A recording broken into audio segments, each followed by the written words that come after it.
What's up, guys? Solomon here. As you saw in the title, I'm going up against Walmart-Fischer at the Cal Poly Chess Club. Big shout out to Cal Poly. I'll leave a link to their Instagram below. Many of you may be wondering, though, why on earth is this guy named Walmart-Fischer? Well, the reason they call him that is because apparently he's the Walmart version of Bobby Fischer. All I have to say, really strong player. He had me on the ropes for quite a while in this game, and I hope y'all enjoy it.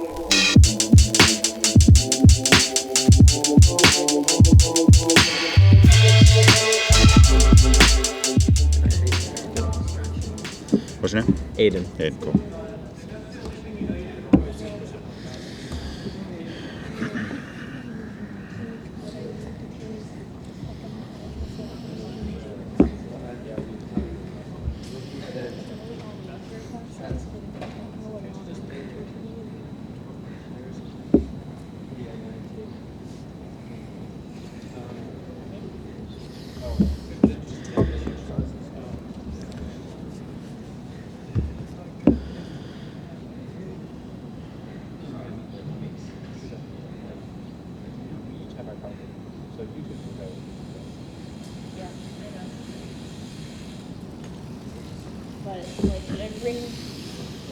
You know, I haven't seen that before, but it's not bad.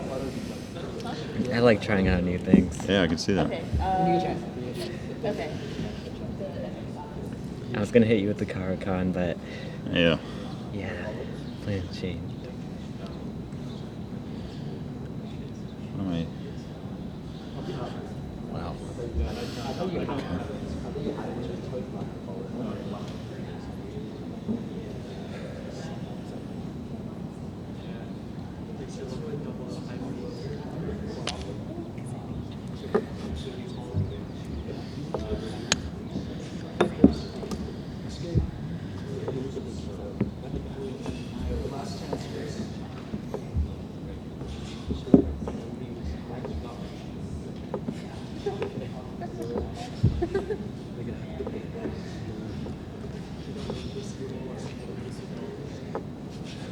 You already played. Are you gonna get a chance to play? Yeah, I'll try. Yeah, you should definitely go in after. Just jump right in. Did you come to the meeting today? Yeah, but I left at 4. Oh, I see. What's your name? Gavin. Chris. Nice to meet you. Have you been coming to meetings a lot? Just last week. Cool. I think I might have met you actually last week. Yeah, I think I played. No, I Really? didn't play yet. Oh, okay. I didn't play yet. I might be great stuff. Yeah. I'll brother after. What's your rating? I played. You're 21? Yeah. 21. That was 2 years ago. And I haven't played. Or no, I did. 2100? Yeah. Also, It's pretty impressive. really rusty.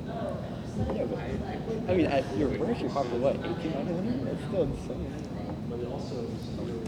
Huh? I've been playing online and I've been playing really fast. You played what? I don't really play what I had. I played. What do you usually play? Or do you not play? I played Blitz more often than Like 5-0? Yeah. Nice. What's your rating in Group 2? It's been going to. Like I say that. No, you're insane. You're crap. I feel like everyone's like online meeting is like highly actually. It's true. But it's still, I don't know, I'm only 61 on mine. Did you play like over the 4 years? Yeah, I mean, I couldn't make it. It was really fun. So, last year we had what year are you? Second year? Last year we had we went to the community college and we played something. And it was fun. But this year I'm trying to get more tournaments going. Because we finally have an Instagram, so I can talk to like clubs around. So like there's What was that? Berkeley, there's other colleges like Fresno. Oh, yeah. Yeah. Reach out, hopefully schedule a tournament. I don't think it has anything to do with like you couldn't meet that, right? No. No. Yeah, I feel like you have a good chance. No, I just finished up. I played in college, though. 2020, 2000. Yeah. That's pretty good. Don't be humble. Hey, come on, earn some money.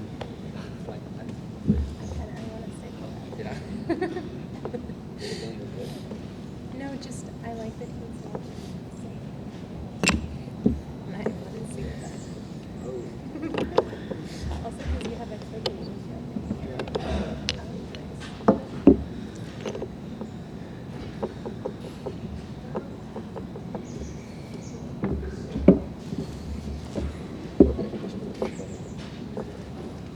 well, if you're playing against me who like isn't good, and you're like also helping me, I have no idea how to play people. So yeah. But I do know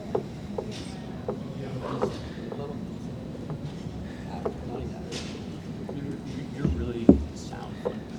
Yeah. you're really fast. I'm not super sound fundamentally, but I'm good when there's chaos. How many times have you played? I think we just played. Well, we played twice. And then the other time there was like some choice. We played twice regularly and then once 9-6. Yeah, which is funny. I say I'm better than the 2004. You won 9-6. I And I remember won this. the other 2 times. I remember this. Yeah. I think I'm the back. But that makes sense though. After fundamentals, a little bit. Yeah, actually that does make sense. Yeah, it's like, and when I say I'm better, you guys are better when I can create chaos, not do That adds pressure. That adds pressure. I'm so bad at pressure. I like very like. Yeah, I hate it because I always like go for the most obvious or just whatever. I'll play the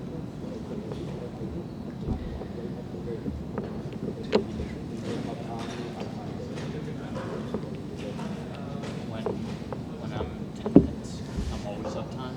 When it's 5, for whatever reason, it's like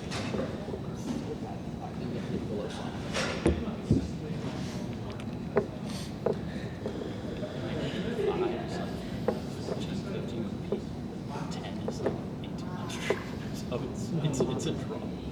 That's very like what's all that. Yeah. I'm gonna put my pedal like so much higher. This is really bad. I'm not joking. Like a month or 2 months ago, I dropped like I was kind of trolling like dumb openings, and I dropped to like the last 5 minutes. I'm like, okay, I have to like take this seriously just for like a week. Yeah. Just so I can get back up to where I should. Too, like on something off your weight for like Yeah. 1,000 or something. Like, One of my friends was talking shit because he was like, wait, dude, you suck. I'm like, bro, I think you're blindfolded. Shut up.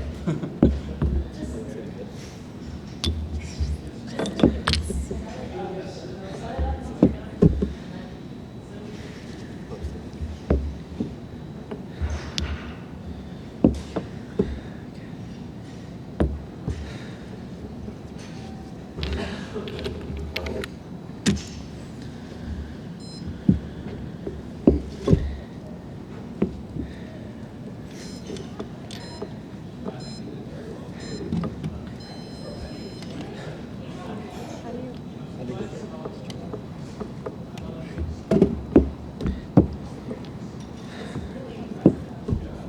Oh, dang.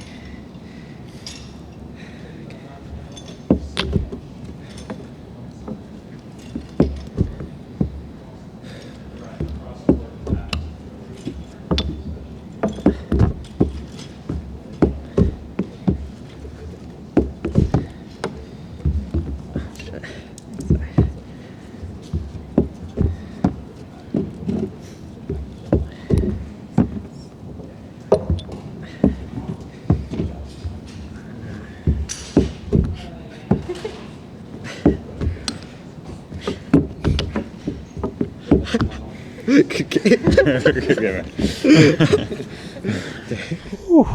Man, great game by Walmart-Fischer. Really had me on the ropes there for quite a while. I was very uncomfortable.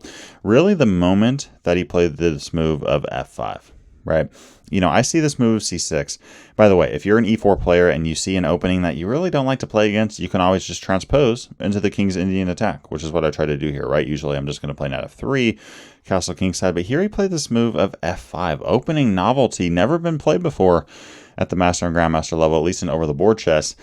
And I felt surprisingly uncomfortable, right? I mean, usually you're not supposed to play a move like f5 on move 5 this early on in the game, but it is supported by the bishop. And here black has a ton of pressure on e4. It turns out the best move for white is actually just playing this move of queen e2, right? Just giving this pawn a little bit more support, also aimed directly at the king. But instead here, I simply take off on f5. Now, in this case, black has to be careful. If they take, if they take on f5 here with the pawn, I have queen h5 check idea. So here we see this move of bishop captures back. And in this case, I continue to develop. I play knight h4, putting some pressure on this light squared piece. And we now see knight h6. I play knight b3 here. This is definitely a little bit awkward. I think that this knight would be much better placed on f3, right? Bring it back to the king side. Maybe just take this bishop off first and then bring it to the king side. By playing knight b3, this knight is a little bit out of the action. But we see this move e6. We both castle. And I simply snatch this knight off. Probably not the best decision. That being said, I think white is still okay. I mean, I play this move knight d4, and I'm looking to put pressure on both e6 and bishop f5. And in all honesty, I missed this move of queen b6. I just didn't see it coming, but once I saw it, I was thinking, gosh, I mean, this isn't good, right? This queen's attacking my knight and the pawn on b2. Very awkward, very uncomfortable. I can't just play a move like queen c1 and try to, I can't just take on f5. Right, I'm playing a move like queen c1 and try to hold on to this guy because this bishop is looking directly at that square. Move like queen b1 doesn't look pretty. It does turn out though that I should have just took off this bishop and then from that point continue to play natural chess with the d4 knight. That is because when I take back with the h knight, e takes f5 is played, and yet again we have the same problem. I don't just have one threat I got to deal with. I have two. Right, so here I can't just play a move like b3 and not lose the pawn because I'd lose this knight, right? If my knight was on h4 here, b3 would be an okay option. In this case, it simply isn't. So I'm forced to bring this knight back to b3. And at this point, I was worried about moves like a5, right? Just trying to expand. Instead, we see this move of rook e8, however, in which case I look to fight for that e-file with myself. And honestly, I mean, I was thinking I was in quite a bit of trouble here. It turns out that white is okay. Black here plays rook e5. I like to just capture off. By the way, guys, I have to capture off right now. I have to. I mean, if I don't, black's going to be able to double up, on this file, and I'm going to be forced to take, right? I mean, this queen is just very awkward. I can't play queen d2, right? I mean, if we see this rook come to e8, I can't just play a move like queen d2 because, again, this bishop is aiming directly at it. So I go, okay, I mean, I'm not really gaining anything here if I let black just continue to put more and more, major pieces on that e-file. So I look to just trade off. I take off that rook and then play this move of queen e2. And here black makes a big mistake, and that is playing this move of rook e8. The reason that this is such a big error is that now this knight, well, first, this knight could move, right? This knight could have ran away somewhere. In this case, guys, this knight can't move anymore because we would simply win this rook on e8. I almost played this move of rook e1, right? Looking to put even more pressure on the knight. Whole idea being next move, I have something like d4, right? Making this knight move. But then I realized when I was about to play this that black has knight f3 with check. Absolutely disgusting, brutal tactic. Checking my king. I mean, if I take off the knight with the bishop, I lose my queen. And if I take with the queen, I lose my rook. I'm down the exchange, and this position is losing for white. Okay, so I almost got a completely lost game there by playing this move of rook e1. So that's why I played king h1. Many probably were wondering what on earth I was doing. I was wanting to threaten rook e1 because now a knight f3 move doesn't really do anything. That being said, king h1 was a mistake. I should have just, got unstuck from my plan of rook e1 and instead just realized that I could have played this move d4 right away. Why not? This rook's not defended, right? And in this case, if the knight moves, again, we just take the rook. And knight f3, in this case, doesn't work because we don't have a rook on e1. We have nothing to lose, right? So d4 there, +3 advantage for white. I instead of playing that, I throw it away by just playing king h1. Black here could have recouped, got the rook to a better spot where it could have been defended. We see this move of queen d8. which, this is also solid because black now could have played this move king f7. This is actually the move that I was expecting. Whole idea being, if I attack this knight, now this rook doesn't just have one defender, but it has two, right? So 2 attacking pieces, 2 defending pieces. In that case, we're just going to even out. And okay, we're just playing chess, even endgame here, 7 on 7 with the pawns, and 1 of each minor piece on each side. So that's what I was expecting. But instead of that king f7 move, I saw queen f6. And in this case, after the move of f4, notice, y'all, if this knight moves, the rook doesn't, have 2 defenders. In fact, it has none, right? The queen doesn't defend it, and the king doesn't defend it. So f4, and this knight is simply dropped. And as y'all saw, I mean, this part of the game was, over the board chess. Very, I don't know how to say it. Very ugly, honestly, over the board chess. When you're in a time scramble, I mean, pieces just flying everywhere, hands are moving. It looks a lot less pretty than online, but okay. I mean, when I played knight c5, make this pawn move, bring my knight back. I played before, and some of you are probably wondering, wait, why are you moving all your pawns on dark squares? They have a dark squared bishop. Well, that's true, but I'm also trying to lock these pawns in on the light squares because I have this bishop on g2, right? Here, if I take on a5 and they take back with a b pawn, notice if b captures on a5, this square on c5 is no longer going to be defended. So my knight can jump in there. Here instead, though, we see black take on b4. And in that case, I don't want to take here because I just lose my pawn on d4, but instead I capture back with a knight, attacking both of these light squared pawns. We see c5, I take, play c4, d3 is played. I mean, obviously d1 is not a threat right now, but I don't want to even worry about that. So I play bishop f3 very, very proactively here, just going, look, if you play d2, I'm not going to be threatened by anything. I have my bishop here locked in. The dark squared bishop can't really support this pawn pushing to the d1 square. It can support d2, but not d1, right? So we see bishop g4, I get my king in, and then here we have king e6, which simply runs into this fork. I snatch off the pawn, I trade off, and okay, at this point I have the high ground.